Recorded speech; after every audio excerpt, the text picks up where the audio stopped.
मैं हूं शुएब भुट्टा फ्राम alrahmanssoft.com। आज मेरा इस वीडियो को बनाने का मकसद ये है कि कुछ स्टूडेंट्स जो हैं वो फ़ाइनल रिपोर्ट तैयार करना चाह रहे हैं और आज हम देखते हैं फ़ाइनल रिपोर्ट कैसे तैयार की जाती है। किसी डिज़ाइन डॉक्यूमेंट या एसआरएस को देख के कुछ मटेरियल्स उसी में से पिक किया जाता है, कुछ मटेरियल जो है वो हमारे पास होता है। तो ये हमारे पास एक सैम्पल फ़ाइनल रिपोर्ट है। सबसे पहले तो हम देखते हैं कि हमने तैयार किसकी करनी है, मतलब कौन सा प्रोजेक्ट है जिसकी हमने फाइनल रिपोर्ट रेडी करनी है। तो ये देखें, ये मेरे पास प्रोजेक्ट का नेम है। इधर मैं क्या करूँगा कि ऑलरेडी जो बनी हुई सैम्पल रिपोर्ट है उसमें से मैं प्रोजेक्ट का नेम फाइंड करूँगा और सबसे पहले मैं इसको रिप्लेस कर दूँगा।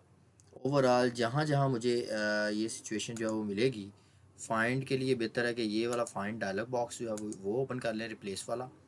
और ये नहीं जी, यहाँ मैं नया प्रोजेक्ट का नेम लिखता हूँ, रिप्लेस। तो जहाँ जहाँ भी आपका प्रोजेक्ट का नेम है, रिप्लेस ऑल कर दें। तो ये क्या होगा, फाइनल रिपोर्ट जो है वो मुकम्मल तौर पे रीनेम हो जाएगी। कोई भी जगह जो है वो कहीं पे भी प्रोजेक्ट का नाम लिखा हुआ है, ज़रूरत है तो वो रिप्लेस हो चुकी होगी। तो देन हम नेक्स्ट देखते हैं फाइनल रिपोर्ट में हमने क्या क्या चेंज करना है। सबसे पहले तो ये यहाँ पे ग्रुप आईडी, सुपरवाइज़र नेम ये आप लिख लेंगे। और देन हमारे पास जो मेजर होता है, चैप्टर्स कुछ बने होते हैं, उन चैप्टर्स में हम जाते हैं। नहीं जी, चैप्टर 1 आ गया। ठीक है, यहाँ पे हमारा जो है इंट्रोडक्शन जो है, ये हमने लाजमी अपना इंट्रोडक्शन जो है वो एसआरएस में लिखा होगा। तो यहाँ पे जाके एसआरएस में चेक करते हैं हमारा इंट्रोडक्शन किधर है। थोड़ी सी चीज़ें अपने पास से ऐड करेंगे। ये स्कोप ऑफ प्रोजेक्ट है, ठीक है। तो इसको स्कोप ऑफ प्रोजेक्ट को ही आप उधर स्कोप में भी यूज़ कर सकते हैं। ले जी, मैं यहाँ से लेके तो यहाँ तक ये स्कोप ऑफ प्रोजेक्ट है, वो मैं यहाँ पे स्कोप में राइट डाउन कर देता हूँ। तो कुछ चीज़ें आपको एज इट इज़ मिल जाएंगी, कुछ चीज़ें आपको करनी होंगी। ठीक है, अब हमने समझना है कि हमारा प्रोजेक्ट का जो नाम है वो क्या है। प्रोजेक्ट का नेम हमारा ड्राइविंग लाइसेंस है। ठीक है, तो यहाँ पे हम क्या करते हैं कि driving in digital area of today world almost nearly, इसको मैं जो है वो ओवरऑल जो है वो चेंज करूँगा। इसको चेंज करने के लिए यहाँ पे मैं इसकी अपनी इंट्रोडक्शन जो है वो राइट डाउन करूँगा। जो भी आपके प्रोजेक्ट के रेलिवेंट इंट्रोडक्शन है वो उसको आप राइट डाउन कर सकते हैं।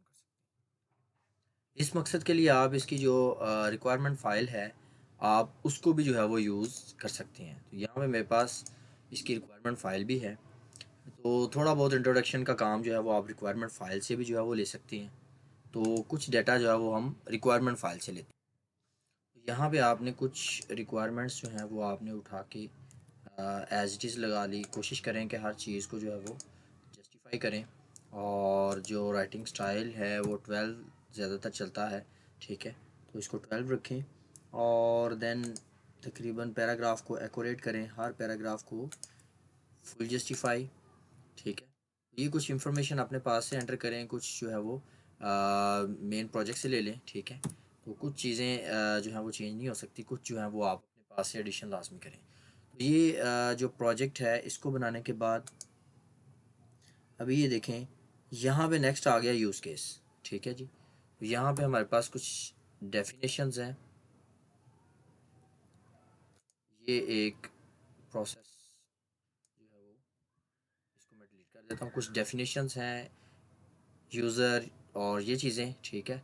यहाँ प्रोजेक्ट का नेम भी है। तो यहाँ पे हम आ जाते हैं अपने यूज़ केस को। तो use case as it is आपने एसआरएस वाला लगाना है। ठीक है, तो एसआरएस में चलता हूँ मैं।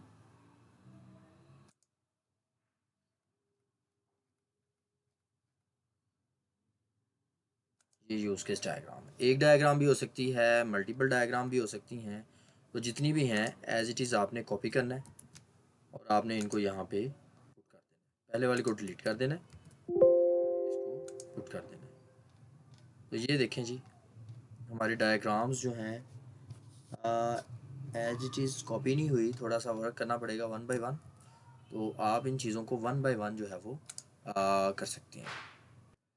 ले जी, ये मैंने जो है वो डायग्राम्स डाल दी हैं। ठीक है, तो फाइनल रिपोर्ट में डायग्राम्स एज इट इज़ डाल दें और देन हमारे पास बारी आती है यूजेज सिनेरियो की।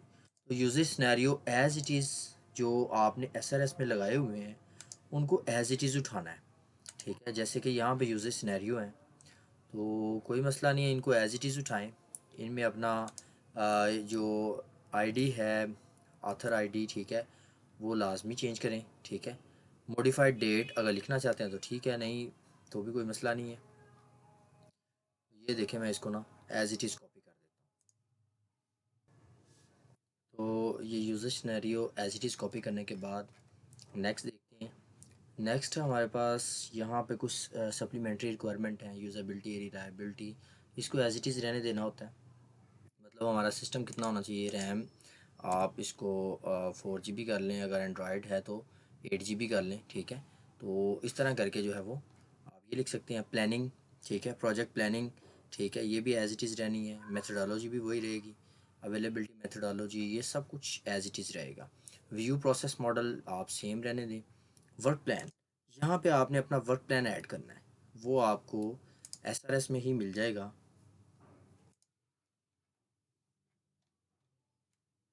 यहाँ पे अडॉप्टिव मेथडोलॉजी, वैसे ये व्यू प्रोसेस मॉडल ही है, ठीक है, लेकिन इसका वे यही यूज़ हुआ है। आपकी मर्ज़ी है ये वाला यूज़ कर लें या दूसरा यूज़ कर लें। तो यहाँ पे मेरे पास वर्क प्लान आ गया।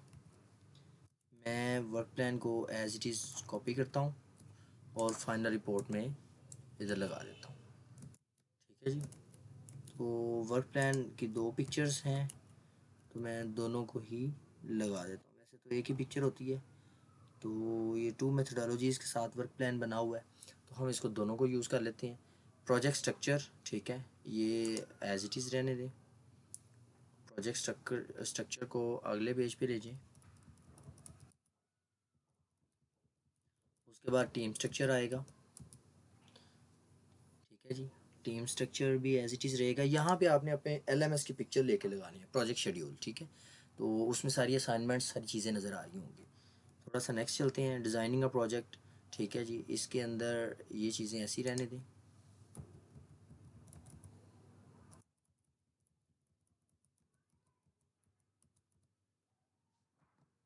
देन आपके पास ये जो है वो कुछ सीक्वेंस डायग्राम आएंगी। ये आपने जो है वो डिज़ाइन डॉक्यूमेंट में बनाई होंगी। तो अपने डिज़ाइन डॉक्यूमेंट को ओपन करके तो उसकी sequence diagram as it is आपने कॉपी कर देनी है। डिज़ाइन डॉक्यूमेंट में और भी चीज़ें हैं, तो यहाँ पे फाइंड करते हैं, इंटरफेस आ गया। आई थिंक के इनके डिज़ाइन डॉक्यूमेंट की सीक्वेंस डायग्राम नहीं बनी हुई, तो बहरहाल इसको बना लें, ठीक है। इसको एज इट इज़ जो है वो बनाने के बाद आप इसको लगाएंगे, ठीक है। तो मैं अभी इसको क्रिएट कर लेता हूँ ताकि मैं इसको सीक्वेंस डायग्राम को लगा सकूँ। तो सिंपल सिंपल होती हैं ये। वैसे एक है रजिस्टर्ड, देखें यूज़र रजिस्टर्ड होगा, ठीक है। और एप्लीकेशन में जो है वो रजिस्टर अपनी डिटेल्स ऐड करेगा। इसी तरह एडमिन है, ठीक है। सारी बात है, डेटाबेस के साथ इंटरेक्शन करना है, एप्लीकेशन क्या करेगी ये उसकी डाटा, उसका डाटा है। तो ये हमारे पास सीक्वेंस डायग्राम मुकम्मल हो गई है, ठीक है। सीक्वेंस डायग्राम के बाद हमारे पास क्लास डायग्राम है, ठीक है। तो ये यकीनन जो है वो हमने डिज़ाइन डॉक्यूमेंट में बनाई होती है। तो अब हम क्लास डायग्राम की तरफ आते हैं। ये सीक्वेंस डायग्राम वैसे बनी हुई है, सिंपल एक ही सीक्वेंस डायग्राम है। तो मैंने वैसे मल्टीपल सीक्वेंस डायग्राम बना दी हैं, वैसे एज इट इज़ उसको भी आप ले सकते हैं। तो क्लास डायग्राम ये मेरे पास आ गई, और देन मैंने इसको जाके वहाँ पे डिलीट किया और प्लेस कर दिया। देन हम नेक्स्ट चलते हैं, डेटाबेस डायग्राम। तो ये देखते हैं उसकी नेक्स्ट डायग्राम कौन सी है जी। ये हमारे पास डिप्लॉयमेंट डायग्राम है, ठीक है। ये अगर लगानी है ठीक है, वरना ये ठीक है डायग्राम। देन हमारे पास ये डेटाबेस डायग्राम आ गई, डेटाबेस मॉडल डायग्राम। तो इसको भी एज इट इज़ जो है वो आप अपने SRS से उठा सकती हैं, और डिज़ाइन डॉक्यूमेंट से, सॉरी। ये लें जी, मैंने इस डायग्राम को भी पिक कर लिया, डेटाबेस डायग्राम भी मुकम्मल हुई। देन आपके पास आ जाती हैं स्क्रीनशॉट्स। तो आप अपने स्क्रीनशॉट्स जो हैं वो आपने अपनी एप्लीकेशन के ओरिजिनल स्क्रीनशॉट लेके रखने हैं। जैसे कि मैंने यहाँ पे स्क्रीनशॉट रखे हुए हैं, तो मैं इन स्क्रीनशॉट को वन बाय वन क्या करूँगा, पुट कर दूँगा। मोबाइल एप्लीकेशन हो, कोई भी एप्लीकेशन हो, आप उसके स्क्रीनशॉट जो है वो लगा सकते हैं। जैसे ये मेरे पास डैशबोर्ड का है, ठीक है। तो मैं इसके साथ राइट डाउन भी कर दूँगा कि ये डैशबोर्ड का है। इसका साइज़ थोड़ा सा बड़ा कर देता हूँ, ठीक है। तो इस तरह करके वन बाय वन हम अपनी स्क्रीनशॉट लगा लेंगे। तो ये लें जी, मैंने स्क्रीनशॉट जो है वो कॉपी पेस्ट कर लिए। है जी। और स्क्रीनशॉट कॉपी पेस्ट होने के बाद ये लॉगिन का स्क्रीनशॉट इधर लगाते हैं। ये हमारे पास लॉगिन का स्क्रीनशॉट आ गया। ठीक है, इस तरह करके आपने स्क्रीनशॉट लगाने हैं। देन हम चलते हैं नेक्स्ट चैप्टर पे। नेक्स्ट चैप्टर है डेवलपमेंट। ठीक है जी, तो ये हमारे पास डेवलपमेंट के मेथडोलॉजीज़ आ गई। ये चैप्टर को आप एज इट इज़ रहने दें। इसमें मुख्तलिफ़ किस्म के मॉडल्स डिफ़ाइन हुए हुए हैं, चीज़ें डिफ़ाइन हुई हुई हैं, तो इनको चेंज करने की ज़रूरत नहीं है। ठीक है, ये चैप्टर जो है वो हमारा एज इट इज़ चलेगा। फिर हमारे पास यूज़र मेथडोलॉजी में वीयू प्रोसेस मॉडल है, वो भी डिफ़ाइन हुआ है। ठीक है, और देन हमारे पास डिप्लॉयमेंट का है हमारे पास। ठीक है, तो ये हमारे पास अगर डिप्लॉयमेंट हमारे पास और कोई एप्लीकेशन आ रही है, ठीक है, जैसे कि इस इमेज में डिप्लॉयमेंट का लिखा हुआ है एंड्रॉयड सर्वर। ठीक है, तो इस एप्लीकेशन को आप चेंज करके यहाँ पे अपना दूसरा सर्वर भी लगा सकती हैं,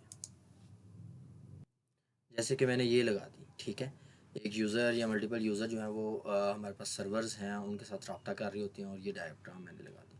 तो इस तरह करके आप अपना जो फाइनल रिपोर्ट और प्रेजेंटेशन बना सकती हैं। और अगर आप इससे पहले जानना चाहती हैं कैसे एसआरएस बनाना है, डिज़ाइन डॉक्यूमेंट बनाना है, तो उसके लिए जो है वो आप मेरी एसआरएस की वीडियोज़ जो हैं वो देख सकते हैं। वो भी मैंने लिंक्स में जो है वो ऐड कर दी हुई है। बहुत शुक्रिया, थैंक यू, अल्लाह हाफिज़।